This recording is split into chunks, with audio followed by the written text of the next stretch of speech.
여러분 안녕하십니까, 황시엽 변호사입니다. 지금 방금 국민의힘 대선 후보로 김문수 후보가 선출됐습니다.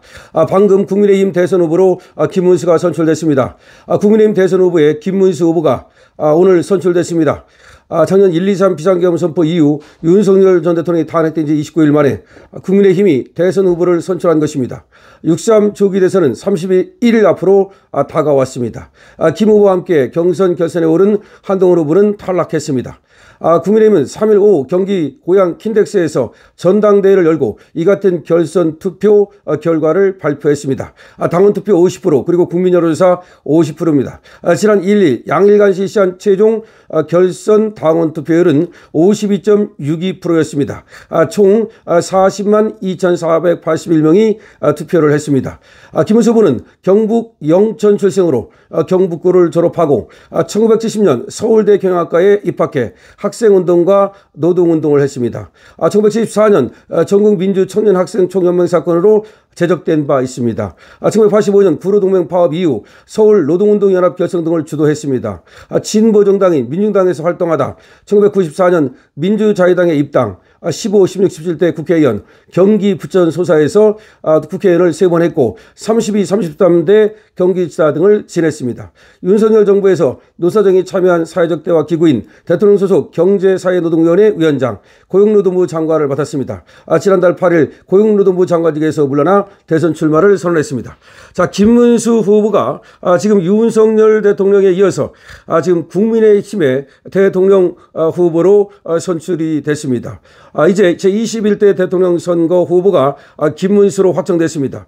여러분들이 알다시피 저 강신업 변호사는 김문수 후보를 일찍이 주목하고 그야말로 계엄이 있기 전부터 김문수 후보가 차세대 지도자가 되어야 된다는 점을 여러 번에 걸쳐서 말씀드린 바 있습니다.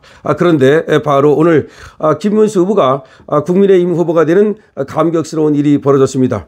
김문수 후보는 정말 인품도 훌륭하고 그리고 살아온 궤적이 그 누구도 따를 수 없는 정말로 훌륭한 분입니다. 이런 훌륭한 분이기 때문에 이재명과 붙는다 하더라도 이재명을 능히 누를 수 있는 사람이라는 겁니다. 김문수 전 경기도지사가 3일 국민의힘 제21대 대통령 선거 최종 후보로 선출됐습니다. 이날 오후 경기도 고양시 킨덱스에서 열린 전당대회에서 김문수 후보는 당원 투표와 국민 여론조사 합산 결과 최다 득표를 기록하며 한동훈 전 법무장관을 누르고 최종 후보에 올랐습니다. 민심과 당심 모두 승리했습니다. 이번 경선에서 김 후보는 탄핵 반대 입장을 앞세워 정통 보수 적자 이미지를 강조하며 조직표를 결집했고 윤 전 대통령을 지키는 후보라는 기조로 당내 안정감을 호소했습니다. 특히 경선 과정 내내 한 전 총리와의 단일화 필요성을 선제적으로 주장하며 예언 확장 가능성을 부각시켰습니다. 국민의힘은 오는 10일부터 11일 대통령 후보 등록을 앞두고 단일화를 포함한 대선 체제 정비에 속도를 낼 방침입니다. 이렇게 되면 한덕수와 단일화를 한다 하더라도 김문수가 이길 가능성이 굉장히 높아졌다고 볼 수 있습니다. 이제 김문수가 국민의힘의 대선 후보로 확정이 됐습니다. 3시 45분 김문수가 대선 후보로 국민의힘 대선 후보로 확정이 됐습니다. 자, 56.53%를 얻어서 한동훈을 압도했습니다. 중요한 것은 국민의힘 대선 후보 김문수가 최종 선출되면서 무려 56.53%를 얻어서 한동훈을 압도했다는 사실입니다. 찬탄 반탄 대결 구도에서 윤석열 전 대통령의 탄핵을 반대했던 김문수 후보가 승기를 거머쥐었습니다. 국민의힘 대선 후보 경선 선거관리위원회는 3일 경기도 고양시 킨덱스에서 열린 국민의힘 제5차 전당대회에서 이 같은 결과를 발표했습니다.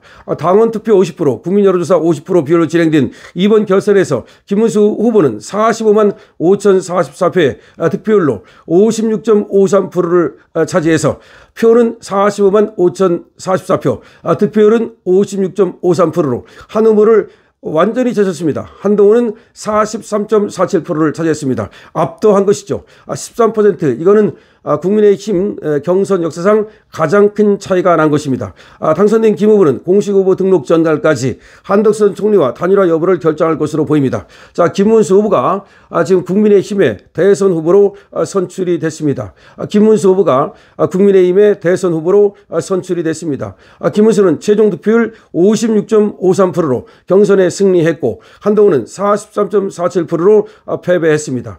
김문수가 이제 승리를 하고 하고 한동훈이가 이제 승복함으로써 이제 대선 지금 수락을 연설을 이제 김문수가 하고 그리고 한동훈이가 승복 연설을 합니다.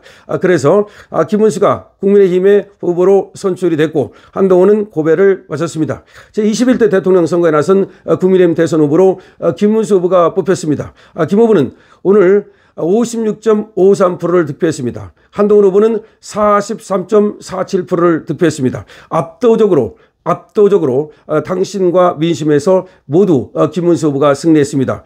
국민의힘은 지난 1일부터 이틀간 진행된 당원선거인단 투표와 국민 여론조사 결과를 50%씩 합산해서 최종 후보를 확정했습니다. 당 선거관리위원회에 따르면 3차 경선 최종 투표율은 52.62%로 집계됐습니다. 당원 선거인단 76만 4,853명 가운데 40만 2,481명이 투표에 참여했습니다. 국민의힘은 이제 선거대책위원회 체제로 바로 전환하고 본격적인 대선 채비, 본선 체제에 들어갑니다. 김문수 당원 투표와 국민 여론조사 모두에서 한동훈을 앞섰습니다. 김문수 후보 당원 투표에서도 이기고 국민 여론조사에서도 한동훈을 앞섰습니다. 특히 당원 투표에서는 압도적인 승리를 거두었습니다. 김문수 당원 투표와 국민 여론조사 모두에서 한동훈을 앞섰습니다. 그리고 국민 여론조사에서는 어느 정도 박빙이었으나 당원 투표에서는 김문수가 완전히 압도적으로 승리했습니다. 김문수는 누구인가? 국민의힘 대선 후보 김문수는 누구냐? 학구열과 학생 시위가 키워드입니다. 호롱불 밝히고 배움의 열의를 이어간 서울대학교 경영학과를 나왔습니다. 학생 시위로 제적되고 사회구조적 모순을 인식하면서 민청학령 사건에 연루돼서 제적된 적도 있고 전국에 수배된 적도 있고 고문받고 복역을 한 적도 있고 노동계 전설적인 지도자로 지금 이름이 높습니다. 한 평짜리 교도소 독방에서 큰 세상을 꿈꿨습니다. 김문수는 저는 한 평짜리 교도소 독방에서 큰 세상을 꿈꿨습니다. 이렇게 얘기한 바 있습니다. 3일 국민의힘 대통령 선거 후보로 선출된 김문수는 과거 경기도지사 시절 어느 인터뷰에서 이렇게 말했습니다. 좌에서 우로, 공장에서 국회로, 노동운동가에서 노동부 장관으로 그가 걸어온 길은 한국 현대사의 굴곡을 관통하고 있습니다. 김문수는 한국전쟁 발발 이듬해인 1951년 경북 영천시 임고면 황강리에서 사남 3녀 중 셋째 아들로 태어났습니다. 영천 초등학교에 다니던 시절 공무원이었던 부친이 친척의 빚 보증을 잘못 썼다가 온 가족이 판잣집 단칸방으로 이사가는 비운을 맞기도 했습니다.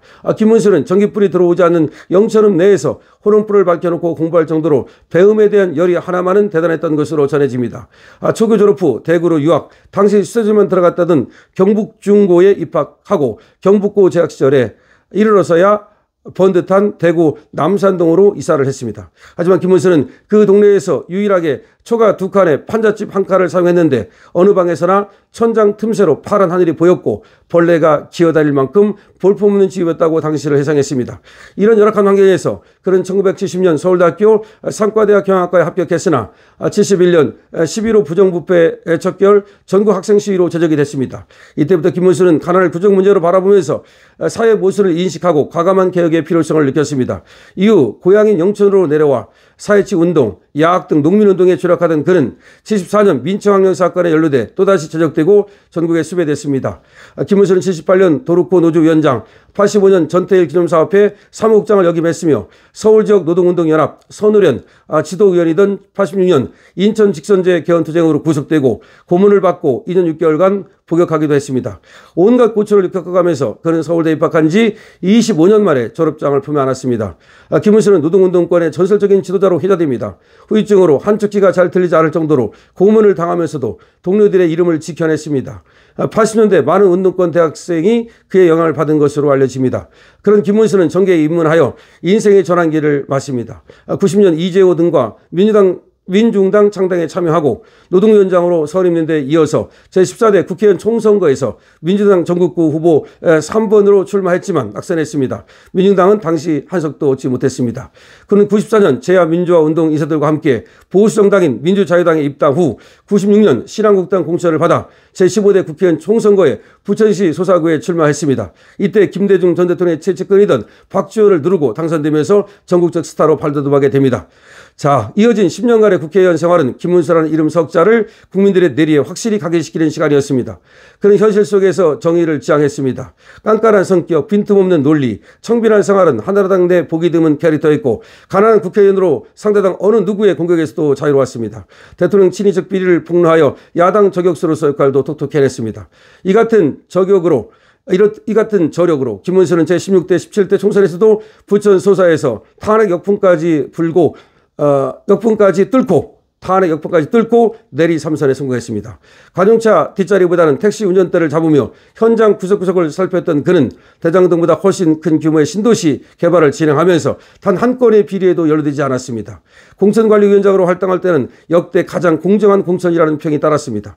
그리고 2006년 경기도지사 선거에 출마하기 위해 국회의원을 사임했습니다. 당대표 경선 2차례 매번 최하위였지만 그해 6월 1일 밤 김문수는 당당히 도정의 주인공이 됐습니다.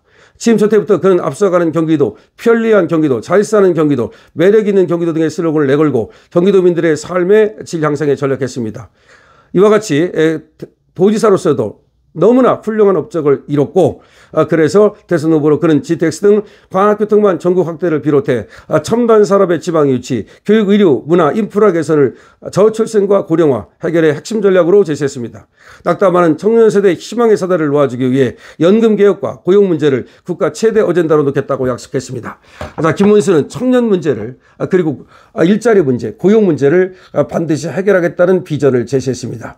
김문수 정말 믿을 만한 사람입니다. 저 강신업 변호사는 작년부터 이미 김문수야말로 차기 지도자라고 저는 확신하고 여러분께도 여러 번에 걸쳐서 김문수가 누구인가를 말해왔습니다. 자, 김문수 충분히 이재명을 꺾을 수 있는 우리의 정말 보물입니다. 그는 삶 자체가 성스럽습니다. 강신업 TV입니다.